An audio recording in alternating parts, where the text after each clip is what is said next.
Street Talk. Tonight, our guest is allowing us to probe through his life and expose some of his early decisions that drastically changed his life forever. You bastard. You got another one, you bastard.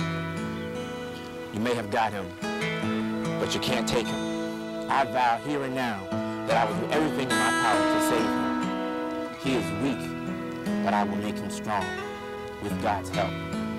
You cannot have him. I am so tired of you claiming people you have no right to. I'm gonna find a way to stop you. Stop you from taking over people's lives. Stop you from altering people's destinies. I'm gonna stop you.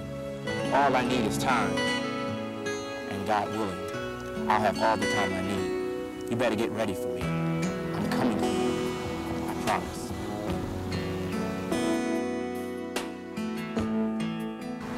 Did you know that Shelton was not talking about a man nor a woman, but he was talking about HIV, the deadly disease? Welcome back to Street Talk. I'm your host, Cy. Today, my guest is Shelton Jackson, and we're going to be talking to him. He's the author of the book, The Second Chapter, Acceptance, and he's going to tell us what inspired him to write this book. Shelton, can you tell me just what inspired you to write this book? Well, it actually started out as a journal for me. Okay. And, you know, just something to keep my, to write down my feelings, because I couldn't have too many people to talk to.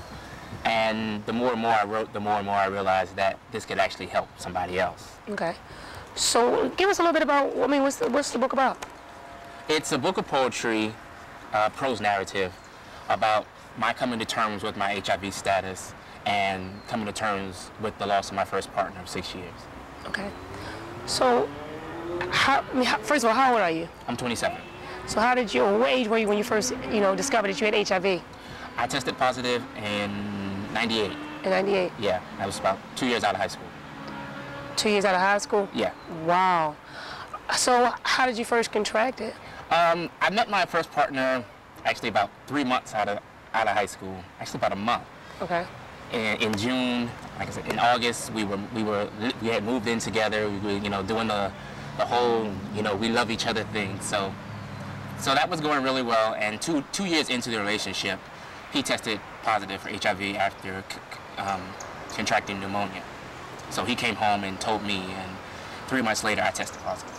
So he pretty much was the one who gave you HIV? Yes. So how did you feel about this? I didn't really have any feelings about it, at first, because I did my best to ignore it, pretty much. And my reasoning was, I get sick, you take care of me. You get sick, I take care of you. So that kind of made it okay. So you felt like having HIV was not like a long-term disease or a dying disease, that it was just you have your spouse, he would have his spouse, it would go back and forth, back and forth? Yeah, pretty much. And I was still ignorant about the disease and what it could do and things like that. And to be honest, I didn't want to know. I basically ignored it for 3 years. Wow. So your partner died, how long did it take? He passed away 4 years after first testing positive. Every subsequent year after he first got pneumonia, he got pneumonia again. And the third time, he almost didn't make it. So that's what made me kind of wake up and realize, okay, he's not going to be here, for too much longer. And if I don't do something to change, that's going to be me in that same predicament. So that was kind of my awakening that, okay, it's time to do something. You said he got sick on you, but did he know prior to getting involved with you that he was HIV positive? No, he didn't. We kind of found out at the same time. So how did that affect you, knowing that your partner just passed away for HIV, but now you have it? It was devastating. What was the turning point for you to make you realize that, okay, I have HIV, I must deal with this? About 2 months after my partner passed, somebody suggested that I go to this Healing Yourself retreat given by AIDS Medicines and Miracles. Okay. And it was basically a week in the mountains, up in Connecticut. It was actually in a convent, like in the woods. And it was basically a whole bunch of hand-holding, a whole bunch of crying. And I'm like, okay, that sounds about what I need. So I went up there, and you know, people got up and introduced themselves. You know, hello, my name is such and such. I've been positive for 18 years and 20 years, and I got up and I was like, wait a minute, I don't have to die?